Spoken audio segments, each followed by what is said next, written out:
ಯಾವುದಾದ್ರೂ ವಸ್ತುವನ್ನು ಫ್ರೀಯಾಗಿ ಕೊಡ್ತೀವಿ ಅಂತಂದರೆ ಯಾರು ತಾನೇ ಬೇಡ ಅಂತಾರೆ. ಆದರೆ BMTC ವಿಚಾರದಲ್ಲಿ ಮಾತ್ರ ಇದು ತುಂಬ ಭಿನ್ನ.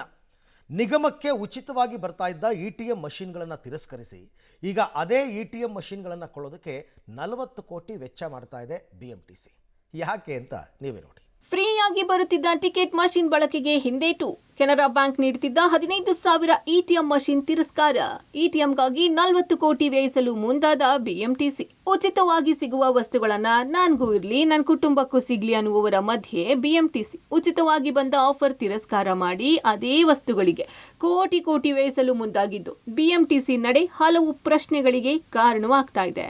ಹೌದು, BMTCಗೆ ತುರ್ತು ಅಗತ್ಯವಿರುವ ETM ಮಷಿನ್ಗಳನ್ನು ಉಚಿತವಾಗಿ ಪೂರೈಸೋಕೆ ಕೆನರಾ ಬ್ಯಾಂಕ್ ಮುಂದೆ ಬಂದಿತ್ತು. ಆದರೆ ಈ ಆಫರ್ ತಿರಸ್ಕರಿಸಿದ BMTC ಇದೇ ಯಂತ್ರಗಳಿಗೆ ಹಣ ವ್ಯಯಿಸಲು ಮುಂದಾಗಿದೆ. BMTC ಬಸ್ಗಳಲ್ಲಿ ಪ್ರಸ್ತುತ ಬಳಕೆಯಲ್ಲಿರುವ 15,000ಕ್ಕೂ ಅಧಿಕ ETMಗಳನ್ನು ಪೈನ್ ಲ್ಯಾಬ್ ಕಂಪನಿ ಅಂದಾಜು 3.5 ವರ್ಷಗಳ ಹಿಂದೆಯೇ ಪೂರೈಕೆ ಮಾಡಿತ್ತು.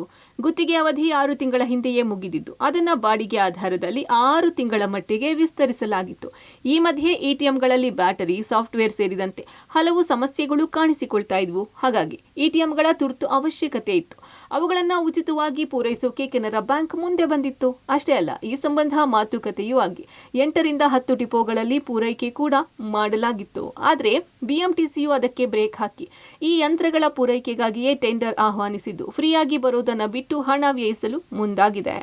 BMTC ಈ ಬ್ಯಾಂಕ್ನೊಂದಿಗೆ ಕೋಟ್ಯಂತರ ರೂಪಾಯಿ ವಹಿವಾಟು ನಡೆಸುತ್ತೆ.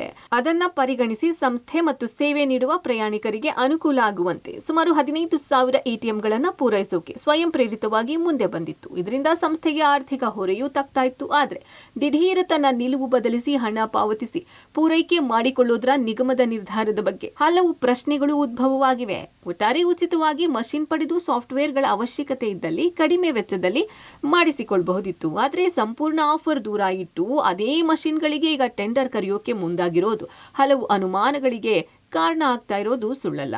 Raghu, public TV, Bengaluru.